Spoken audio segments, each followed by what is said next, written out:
Amém. Vamos aprender mais do nosso Deus, da sua palavra. Eu creio que agora alimentados, não só da palavra, mas também fizemos um lanche maravilhoso. Abra sua Bíblia, a carta de Paulo aos Romanos capítulo 3. Romanos capítulo 3, versículo 21, Romanos 3, 21 a 31. Eu uso a versão Nova Almeida atualizada.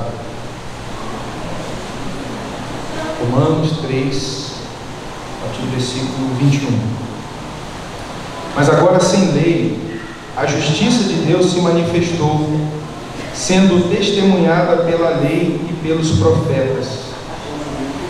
É a justiça de Deus mediante a fé em Jesus Cristo para todos e sobre todos os que creem, porque não há distinção, pois todos pecaram e carecem da glória de Deus, sendo justificados gratuitamente por sua graça, mediante a redenção que há em Cristo Jesus, a quem Deus apresentou como propiciação no seu sangue, mediante a fé.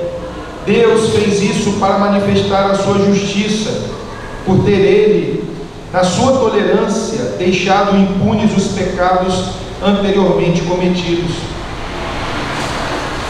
tendo em vista a manifestação da sua justiça no tempo presente, a fim de que o próprio Deus seja justo e o justificador daquele que tem fé em Jesus. Onde fica então o orgulho? Foi totalmente excluído. Por meio de que lei? A lei das obras? Não, pelo contrário, por meio da lei da fé. Concluímos, pois, que o ser humano é justificado pela fé, independentemente das obras da lei. Ou seria Deus apenas Deus dos judeus? Será que não é também dos gentios? Sim, também dos gentios, visto que Deus é um só, o qual justificará o circunciso a partir da fé e o incircunciso por meio da fé. Anulamos então a lei por meio da fé? De modo nenhum, pelo contrário, confirmamos a lei. Amém? Que Deus mais uma vez nos abençoe, fale ao nosso coração poderosamente por sua palavra, nos desperte a confiança e a obediência nas escrituras sagradas, na palavra de Deus. A salvação, ela é conquistada pelas obras. A salvação, ela é resultado da obediência às obras da lei. A salvação do pecador, ela é a consequência da cooperação entre fé e obras, ou a salvação é somente pela fé, independentemente das obras? Essa é a pergunta que nós iremos responder nesse momento. E essa foi a pergunta que Martinho Lutero e os reformadores precisaram responder no seu tempo. E nos nossos dias não é diferente. Não é diferente. Não são poucos que acreditam que são salvos pelas obras. Um pastor da nossa igreja, ele compartilhou um vídeo, e eu até contei para a igreja domingo retrasado, que algo assim impressionante. E ele mostrou a tristeza dele. Se não fosse trágico, seria engraçado, seria cômico. Era uma marcha para Jesus e um jovem estava ali com o seu microfone perguntando às pessoas o que era o Evangelho.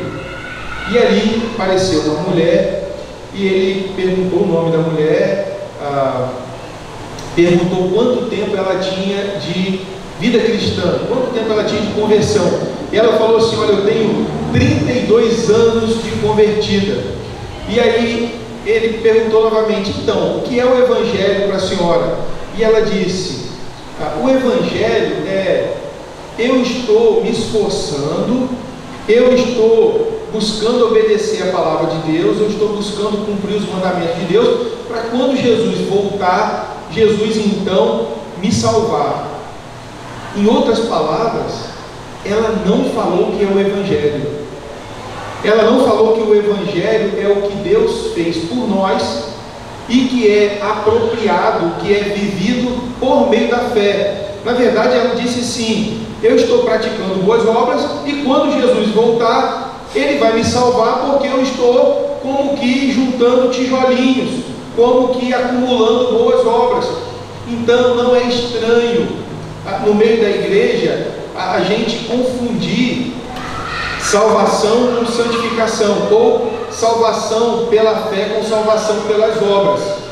Se você, professor, perguntar ao seu aluno qual a diferença de salvação para santificação, você vai ver que muitas vezes o membro da igreja vai ficar ali com muita dificuldade de dizer o que é salvação e o que é santificação, e muitos vão colocar a santificação na frente da salvação, ou seja, pare de fazer isso, pare de fazer aquilo, cumpra esses mandamentos, porque assim o Senhor vai te salvar. E não como nós lemos aqui em Efésios 2, Deus nos salva por sua graça, a fé se apropria, é como se fosse a mão recebendo um presente da graça, da salvação, e as obras são as consequências da salvação, ou seja, salvo pela graça, obedientes em resposta a essa graça, salvos por Cristo Jesus, vivendo boas obras para agradar a Cristo Jesus. Então muitos em nossas igrejas evangélicas acreditam em um sistema de salvação pelas obras, um sistema de salvação meritório. A vanglória que Paulo questiona aqui, e muitas vezes há no nosso coração, ela repousa num conhecimento limitado sobre a salvação de Deus sobre a nossa vida. A salvação, ela não pode ser pelas obras, pois se fosse assim, o homem precisaria ser perfeito. O que constitui a salvação que a gente tanto fala? Deus, por ser santo, puro, reto, criou o homem e Ele tem que castigar os nossos pecados. Ele tem que condenar o pecador, porque se Ele não fizer isso, a santidade de Deus vai ser questionada. Então, que santidade é essa? Que pureza é essa que aceita o imperfeito, que aceita o pecador? Que Deus confiável é esse? Então, o Deus que castigaria o pecador, Ele então envia Jesus Cristo para que Jesus Cristo, vivendo uma vida de perfeição, receba, além de obedecer em nosso lugar, receba a maldição em nosso lugar. Então a salvação é, Deus é perfeito, nós somos imperfeitos, Ele tem que castigar o pecador, e Ele envia Jesus para castigar o seu Filho. Deus, Ele tem que castigar o pecador, Ele tem que castigar nós, porque Ele é santo, Ele é puro. A salvação não é pelas obras, porque nós deveríamos então cumprir toda a lei de Deus e sermos perfeitos. Como a gente não consegue ser perfeito, Deus envia Jesus Cristo. Logo, a salvação é pela fé, independentemente das obras. Alguns pregadores, para dar um choque na igreja, dizem assim: nós somos salvos pelas obras. E as pessoas não é. Eles dizem: pelas obras de Cristo, pela obediência perfeita de Cristo. A salvação é pelas obras de Cristo e não das nossas obras. Então é impossível que o homem seja salvo por suas próprias obras. A Bíblia exige uma obediência completa. O padrão para entrar no céu é perfeição. A Bíblia, entretanto, diz que não há um justo, nenhum sequer. Romanos 3, versículo 10. Todos pecaram, como lemos aqui, estão destituídos, separados, desprovidos da glória de Deus. A Escritura chega a dizer que se você guardar a lei de Deus, mas tropeçar em um mandamento, você quebra todos os mandamentos de Deus. Então não há perfeição em nós, não há bem nenhum em nós, não há justiça em nós. É tanto que Isaías diz que as nossas melhores obras, que as nossas boas obras são comparadas a um trapo de imundícia. Quem que sabe o que é um trapo de imundícia? É um absorvente.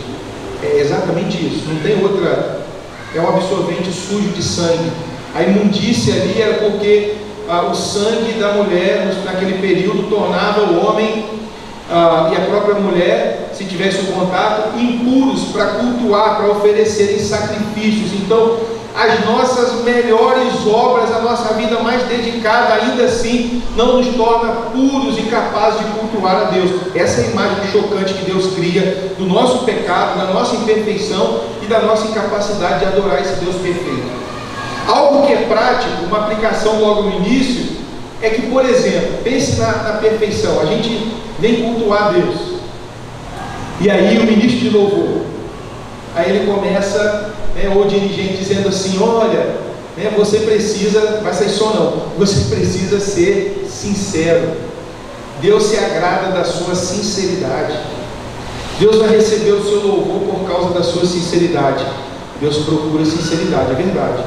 Deus não quer que a gente seja hipócrita, mas Deus não vai aceitar o nosso culto por causa da sinceridade. Sabe por que Deus aceita o nosso culto? Por causa da perfeição de Cristo. Quando Deus olha para a igreja, Ele não vai receber a minha adoração sincera porque ela é sinceramente imperfeita. Ele precisa receber a adoração de perfeição ou de algo perfeito. Então, por que Ele vai receber os nossos cânticos? Como que Ele vai ouvir as nossas orações? Na mediação de Cristo Jesus. Nós adoramos por meio de Cristo, assim como nós oramos em nome de Jesus. Quando o Senhor olha para a sua igreja, Ele só recebe a adoração da sua igreja porque é uma comunidade de fé na perfeição de Cristo, e esse Deus Santo nos adora, nos abençoa, recebe a nossa adoração através da perfeição de Cristo Jesus. Você compreende isso? Então não basta, querido, entregue a sua vida com sinceridade. Se você não crê, você não vai adorar Deus. Deus procura não adoração, mas adoradores que o adoram em espírito e em verdade. Isso exige fé. Fé em Deus. Sem fé, Hebreus capítulo 11, versículo 6, sem fé é impossível agradar a Deus. Porque aqueles que se aproximam de Deus precisam crer que Deus existe, que Ele é galardoador daqueles que o buscam. Então, a fé, ela, da mesma forma que a graça, ela nos abençoa do começo ao fim, a vida pela fé não é só para crermos em Jesus nos salvar. Nós não podemos fazer nada sem fé. Não podemos viver uma relação com Deus sem fé. Os reformadores, eles tiveram que lidar exatamente com essa questão. Qual é o lugar da fé na relação com Deus? Então, pelas obras da lei, é impossível que o homem pecador seja salvo. O apóstolo Paulo é enfático ao dizer o seguinte no texto de Romanos 3:28: o homem é justificado pela fé, independente das obras da lei. O homem, ele é, e aí a gente precisa dizer o que é justificação pela fé. O homem é declarado justo por Deus, diante do tribunal de Deus, independentemente de práticas de obras. A justificação não é algo que Deus faz em nós. A santificação é o Espírito trabalhando na nossa vida, no nosso coração, na nossa mente. É o Espírito nos convencendo. A justificação diz respeito à declaração de Deus da nossa posição no seu tribunal. É Deus dizendo: Júnior, você é pecador. Simultaneamente, ao mesmo tempo, você é declarado justo.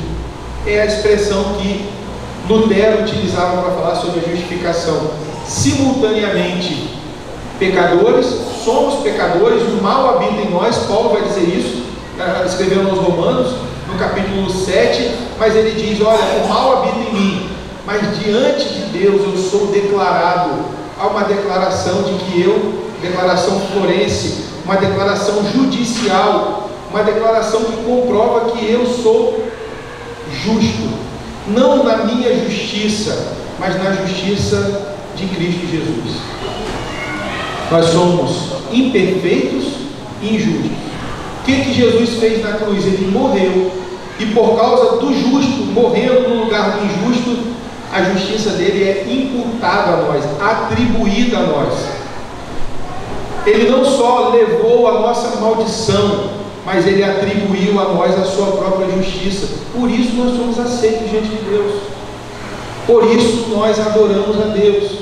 Por isso a nossa pregação, ela é a má notícia da condição do homem pecador e a boa notícia do que Cristo fez pelo pecador, e essa bênção, essa salvação é recebida por meio da fé. Então há uma má notícia: olha, você está perdido sem Deus.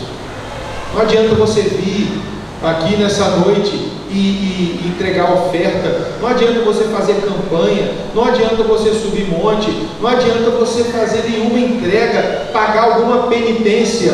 No tempo de Lutero, ainda existe a penitência da Igreja Católica como sacramento, mas era muito comum as pessoas se penitenciarem a fim de receberem o perdão do pecado, as indulgências.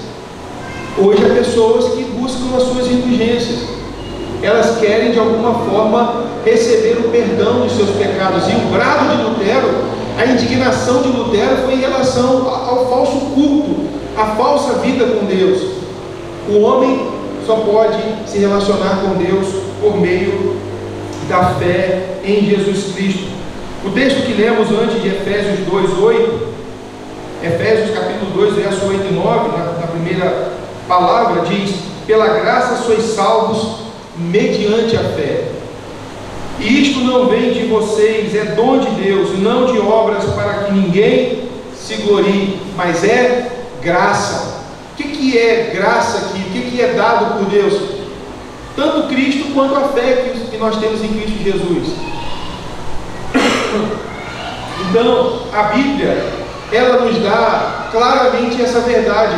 O cristão, ele vive somente pela fé em Cristo. Ele não começa a viver pela fé, mas ele continuará vivendo toda a sua vida com a sua fé sendo colocada somente em Cristo Jesus.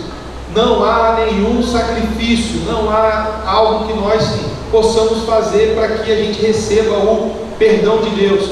A parábola que Jesus conta do credor incompassível ilustra bem isso. Um homem devia um valor ao seu amigo, ao seu conservo, e aquele homem chega para ele e pede perdão da dívida. E aí ele, que havia sido perdoado, ele pede perdão. Deus vai lá, perdoa a sua dívida. Deus perdoa a dívida do servo. E ele tinha um servo que o devia um valor pequeno. Depois de ser perdoado, ele sai, segura no pescoço e diz: olha, paga o que me deve. E Deus, na pessoa do seu Filho Jesus, vai dizer: olha, você recebeu o perdão de uma dívida impagável, você está cobrando o perdão de uma dívida menor. Nós não tínhamos condições de pagar a nossa dívida, nós não tínhamos condições de pagar a penitência, de fazer nada. Cristo nos livrou da condenação eterna, pagando um alto preço com a sua própria vida, sendo entregue em nosso lugar. Lutero, ele defendeu essa verdade. Nós precisamos continuar pregando e defendendo essa verdade de que a nossa fé deve estar somente em Cristo Jesus. Sola fide, então, é o ensinamento de que a justificação resulta somente da fé no sacrifício de Jesus. Não é fé na fé, mas é fé no sacrifício de Jesus, sem qualquer interferência ou necessidade de boas obras. Contudo, na teologia protestante clássica, a fé salvadora é sempre evidenciada, mas não determinada pelas obras. Obras são reais na nossa vida. Fé é algo que não pode ser separado de obras, mas nós não somos justificados por uma obra que precede a fé, vem antes da fé. É isso que esses homens, eles conclamaram o povo e chamaram os católicos, a igreja, a retornar a esse princípio claro da palavra de Deus. Os reformadores eram unânimes e explícitos ao ensinarem que a fé justificadora não justifica por qualquer eficácia meritória ou inerente por si própria. Ou seja, você já viu aquelas pessoas que elas dizem assim: eu tenho uma fé tão grande. Aí você vai perguntar a ela: sua fé está em quê? Elas confiam na sua crendice, nessa intenção interna. Mas o diferencial não é uma crença, como se ela mesma tivesse poder em si própria, mas é uma fé no objeto, na pessoa correta, em Cristo Jesus. É fé na pessoa de Jesus Cristo. Por isso que, quando nós olhamos para as Escrituras Sagradas, a gente entende que fé não é somente conhecimento. Você lembra das palavras que o apóstolo Tiago disse à igreja? Que o próprio diabo, ele tem, que os próprios demônios, eles possuem fé. Por que eles possuem fé, segundo Tiago? Porque eles têm o conhecimento de que Deus existe.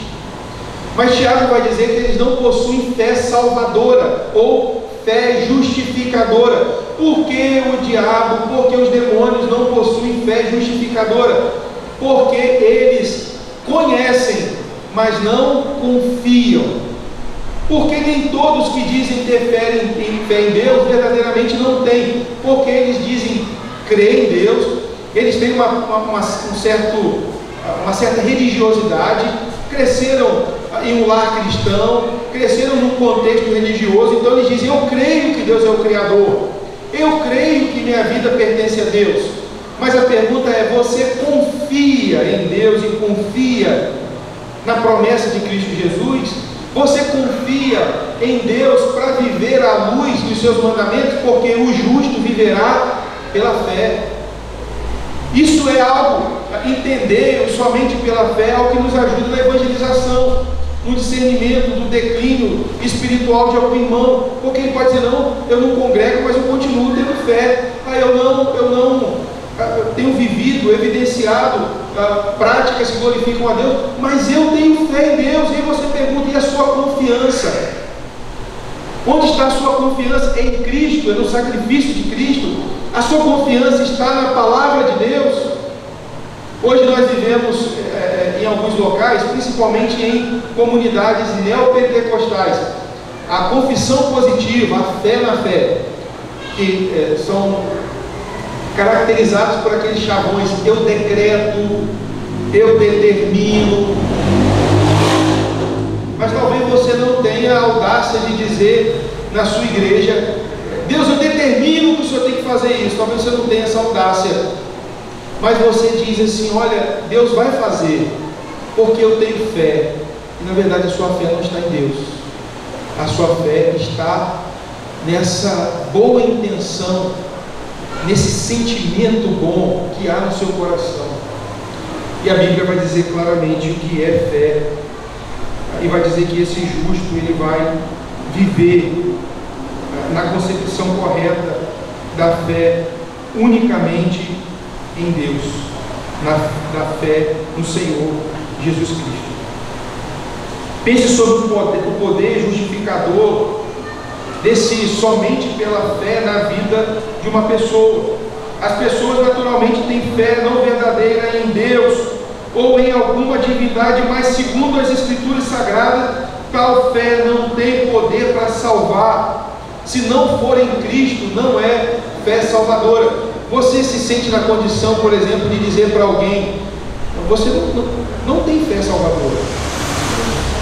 Nós deveríamos, a partir do diagnóstico que essa pessoa traz sobre a sua própria condição em Deus, me fale da sua fé, me fale do que é fé para você. E aí você vai poder dizer para ela: olha, sua fé não é salvadora, porque ela não é conforme a Bíblia vai dizer em Romanos, conforme vai dizer Paulo escrevendo aos Efésios, ela não está firmada unicamente em Cristo Jesus. Eu quero destacar alguns pontos importantes sobre essa fé que de fato nos leva a receber a salvação por meio de Cristo Jesus, pela graça, para a glória de Deus. Nós somos salvos pela fé, como diz o verso 28, independente das obras. É importante repetir isso. Obras, elas são precedidas por essa confiança em Deus. Primeiro nós colocamos a nossa confiança, temos certeza, depois nós começamos a evidenciar boas obras. Segundo, nós somos salvos pela fé em Cristo, e nele somente em Cristo Jesus. Somente ponho a minha fé na graça excelsa, divina, maravilhosa de Cristo Jesus. De Cristo Jesus. O culto, o louvor, a palavra, a igreja, ela é despojada de imagens, de acessórios.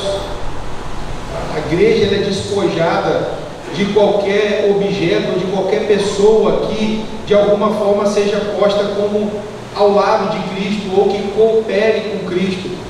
Talvez você não esteja familiarizado com a expressão, mas com a prática, já tem observado a ideia de que a salvação ela é algo que está ligado ao sinergismo, à cooperação. Assim creem os mormons, assim creem os católicos, assim creem muitos evangélicos. Eu creio em Jesus, mas eu preciso fazer algo mais. Queridos, isso é uma blasfêmia. Isso é algo que ofende a santidade de Deus. É uma negação de que o sacrifício de Cristo foi suficiente para nos salvar. Vou dar um exemplo da negação da suficiência do sacrifício de Jesus. As indulgências ainda são uma realidade na Igreja Católica. Por exemplo, quando acontece uma missa, sétimo dia, de 30 dias, as missas de sétimo dia, as missas aos mortos, elas são pagas. Elas ainda são pagas. E o valor pago tem um propósito de penitência ou de indulgência. Talvez você tenha assistido o filme Lutero e tenha ouvido aquela expressão lá do Johann Tetzel, quando ele dizia: olha, quando uma moeda cai no fundo do gasofilácio, uma alma sai do inferno. Então, de acordo com os pecados das pessoas, elas ficariam mais tempo ou menos tempo, só corrigindo, não no inferno, mas no purgatório. Então elas sairiam da terra, não iriam direto para o inferno ou para o céu, mas para purgar o pecado, ou seja, para que elas ainda pagassem a sua dívida a Deus. Porque na visão católica, o sacrifício de Jesus não é suficientemente poderoso, eficaz. Sabe quando alguém toma um remédio, mas precisa de um outro remédio, porque o primeiro não resolveu o problema? Essa é a ideia. O sacrifício de Cristo ajuda, pagou parte da dívida, mas é preciso que os parentes, é preciso que essa pessoa sofra. Se for um adulto, vai para o limbus patris. Se for uma criança, vai para o purgatório das crianças, limbus infantis, para poder haver esse aperfeiçoamento, essa complementaridade do sacrifício de Jesus. Isso deveria nos entristecer, não a ponto de ofendermos o outro, mas de anunciarmos que Cristo é suficiente. Ele cumpriu todas as exigências da lei de Deus. Jesus cumpriu a lei moral, os 10 mandamentos. Jesus cumpriu a lei cerimonial, ele é o nosso sumo sacerdote. Ele tanto entregou a oferta, como ele próprio é a oferta. Ele é o Cordeiro de Deus que tira o pecado do mundo. Jesus cumpriu as leis civis de Israel. Ele é o verdadeiro judeu, o verdadeiro homem de Deus. Jesus fez tudo aquilo que nós deveríamos fazer e não conseguimos fazer, para que a gente confie unicamente em Cristo Jesus, para que a nossa fé esteja somente em Cristo Jesus. Meus queridos, nós não precisamos da segunda reforma protestante, mas nós precisamos pregar os fundamentos da reforma primeiro para nós, depois para os nossos irmãos, porque você vai testificar que muitos de fato não estão em Cristo Jesus. Eles gostam do louvor, pessoas estão na igreja, gostam da atividade, querem servir, querem participar. Quem cantava lá quer cantar aqui, quem limpava lá às vezes quer limpar na igreja. Essa semana mesmo eu ouvi uma pessoa que nem batizada é, dizendo assim: pastor, eu quero servir na igreja, eu quero ajudar a igreja, eu quero participar. Palavra doce e amorosa precisa ser o serviço de Deus, a obra no reino de Deus. Para que agrade a Deus, precisa ser vivida pela fé, porque sem fé é impossível agradar a Deus. Você imagina alguém doando seus bens, você imagina alguém socorrendo os necessitados, você imagina alguém viajando para o outro lado do mundo para socorrer aqueles que estão vulneráveis por causa da guerra, seja na Ucrânia, seja em Gaza, em qualquer lugar, e essa pessoa está ali obedecendo a lei moral de Deus. E aí você pergunta: você crê em Jesus? Se ela disser que não crê em Jesus, as obras dela são dela para ela mesma. Ela não obedece princípios e mandamentos para a glória de Deus. Pode o homem ser fiel à esposa, pode não roubar, pode não ser um caluniador, mas ele será sempre de si para si. Ele nunca obedecerá para a glória de Deus. Aquela ideia de que, olha a importância do entendimento da fé. Eu tenho um filho que ele é introspectivo, eu tenho um neto, tenho alguém na minha família e é um estudioso, e é uma pessoa honesta, e é uma pessoa íntegra. Pode ser isso tudo. Pode ser uma pessoa que não gosta de ir para a balada, que não tenha vícios com drogas, seja lícitas ou ilícitas. Tudo isso é maravilhoso. Mas se não tiver fé em Cristo Jesus, é um pagão, é um ímpio, precisa da graça de Deus, precisa crer em Jesus Cristo. Por isso que, às vezes, não entender que a salvação é somente pela fé em Cristo, gera uma falsa evangelização. A pessoa diz: eu não faço esse monte de coisas que os pagãos fazem. E aí você diz assim: olha só, você é quase crente, só falta fé em Jesus, não falta tudo para ela. Falta o milagre do novo nascimento, falta o poder de Deus tirar ela daquela condição de miséria, de separação, de uma vida tenebrosa. Ela não está como alguém que falta pouco. Lembre-se de Nicodemos. Nicodemos era um homem religioso, era um homem que tinha uma vida religiosamente talvez irrepreensível, mas Jesus disse: você precisa nascer de novo. E quando no capítulo 4 do Evangelho de João ele encontra uma mulher de vida promíscua, a mulher samaritana, ele diz a mesma coisa para ela: você precisa beber da água da vida, você precisa crer que eu, esse que vos falo, sou o Messias prometido. Então a fé em Cristo, ela é essencial, fundamental, primordial para a salvação e para uma vida de adoração a Deus. Uma vida de adoração a Deus. Nós somos salvos pela fé, e aqui eu quero enfatizar mais uma vez, da mesma forma que Paulo vai dizer que essa graça salvadora nos leva a uma vida não de graça barata. A salvação pela fé nos leva à prática das boas obras. A salvação pela fé nos leva a uma vida de serviço a Deus. Essa é a vida daquele que foi salvo. Sabe por quê, meus irmãos?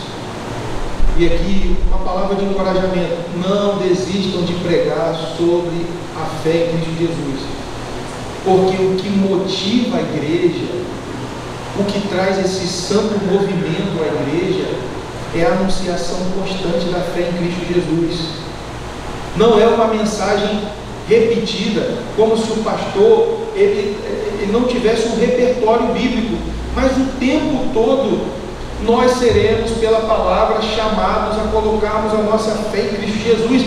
E quando isso acontece continuamente na igreja, nós somos transformados e somos levados a viver para a glória de Deus. Somos levados a praticar a palavra de Deus. Eu quero concluir dizendo que os reformadores enfatizaram a partir da Escritura que a fé não é apenas a aceitação de fatos, mas antes é a segura confiança no Cristo vivo. Confiança.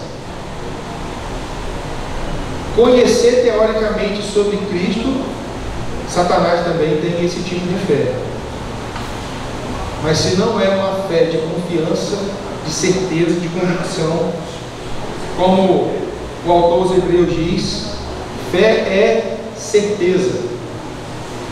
Certeza de fatos que nós esperamos, e convicção de que o Deus que é invisível, Ele é real. Então nós precisamos, a partir das Escrituras, afirmar que pecadores são justificados pela fé somente. Meus irmãos, preguem isso para as pessoas que visitam a igreja, preguem isso nas reuniões, preguem isso. Você vai observar que é a fé somente em Cristo que vai fazer com que aquilo que parece, como é que eu vou explicar, ser comum entre religiões, vai de fato separar o joio do trigo, ou vai tornar claro quem é bode de quem é ovelha.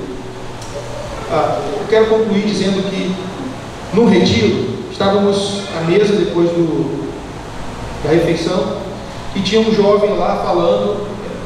Ele era namorado de uma moça, era um refém, retiro de jovens há muitos anos atrás, e ele era católico, aquele rapaz.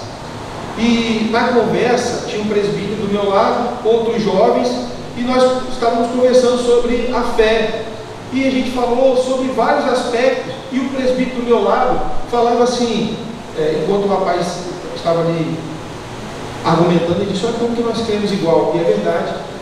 E falava da Trindade, e é bíblico, estamos crendo na mesma coisa. E aí ele foi falando princípios e a vida, e é uma vida de santidade, porque eles têm a mesma lei moral que nós temos. Então nenhum católico ouve que tem que adulterar, que tem que ter outro Deus além do nosso Deus, do Senhor Jesus Cristo. Na prática vai fazer isso, mas ele vai se apegar ali a Êxodo 20, de 1 a 17, e vai defender. E aí, em determinado momento, eu disse para o presbítero assim: agora, uma nuvem negra vai parar sobre nós.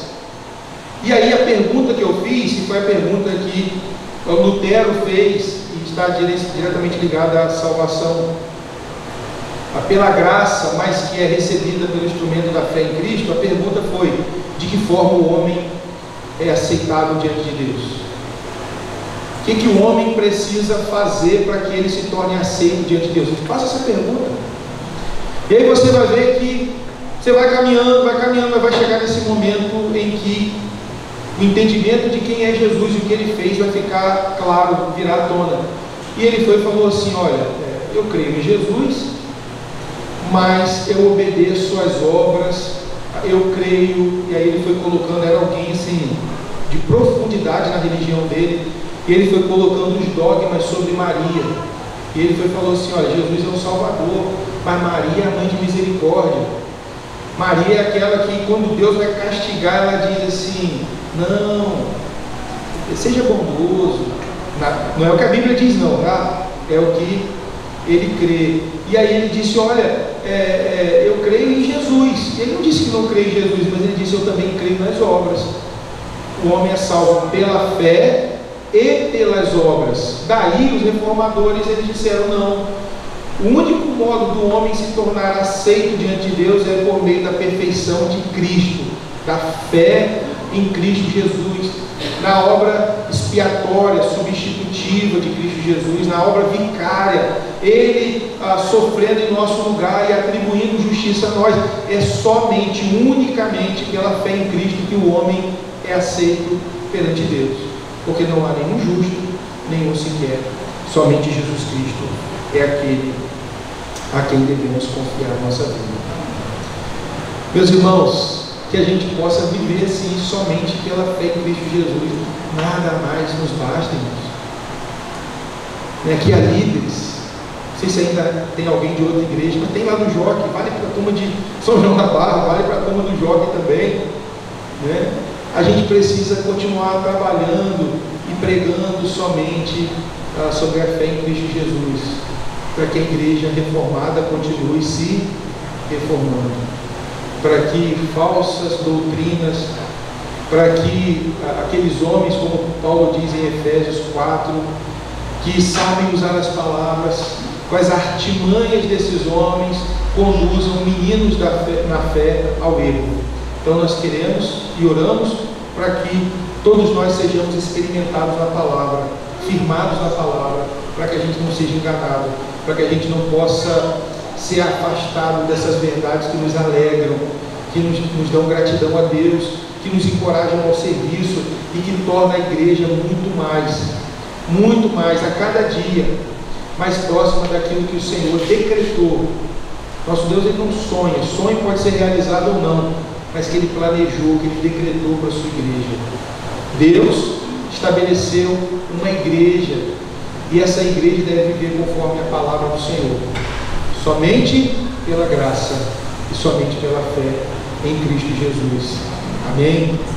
Vamos orar, vamos falar com o Senhor. Pai, nós te louvamos nessa noite por tua palavra, mais uma vez anunciada e encorajadora, salvadora, Deus, para aqueles que ainda não são teus. Tua palavra, Deus, é um bálsamo, é bênção para as nossas vidas. Santifica-nos, ó Deus, na verdade, a tua palavra é a verdade. Que a tua igreja possa cada dia ser moldada, Deus, ao que o Senhor planejou e decretou para que a tua igreja seja. Santifica-nos, ó Deus, torna-nos um povo cada dia mais e mais saudável.